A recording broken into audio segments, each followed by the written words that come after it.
12 மணி நேரம் வேலை, 12 மணி நேரம் தூக்கம், வாரத்துல 7 நாளும் நல்லா பார்த்துக்கோ. இந்த மாதிரி உன் வாழ்க்கை அமையக்கூடாதுன்னு நினைச்சனா, இப்பவே ஓட ஆரம்பின்னு அப்பா சொன்ன வார்த்தை மனசுல ஆழமா பதிது. பின்னால அதுவே அவனை பில்லியனராகவும் மாத்துது. 0ல இருந்து பில்லியனர் ஆன 30 பேஜ் டே 22. இதே மாதிரி கதை வேணும்னா பேஜை போய் ஃபாலோ பண்ணுங்க.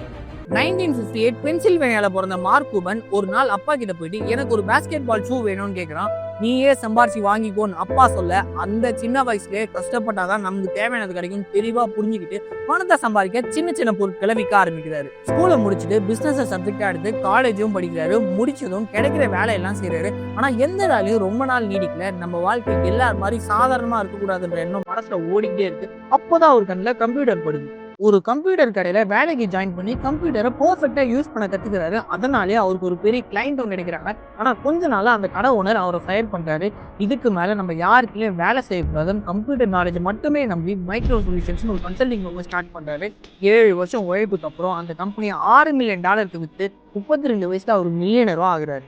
அதோட நிறுத்தாம இன்டர்நெட்டை லைவா ஸ்ட்ரீம் பண்ற கம்பெனியை broadcast.comன்ற பேர்ல ஆரம்பிக்கிறாரு. அது வரைக்குமே டிவில மட்டுமே லைவ் ஈவெண்ட்ஸை பார்த்துட்டு இருந்த மக்களுக்கு இது ரொம்பவே புதுசா இருந்துச்சு. கம்பெனி வேகமா வளர்ந்து Facebook $5.5 அந்த கம்பெனியை வாங்க மார்க் கூபன் பில்லியனரும் ஆகுறாரு. விக்க கத்துக்கிட்டா போதும், எங்க போனாலும் பிழைக்க முடியும். அவர் சொன்ன வார்த்தைகள் தான் இது. இதை தெரியாதவங்களுக்கு ஷேர் பண்ணி விடுங்க.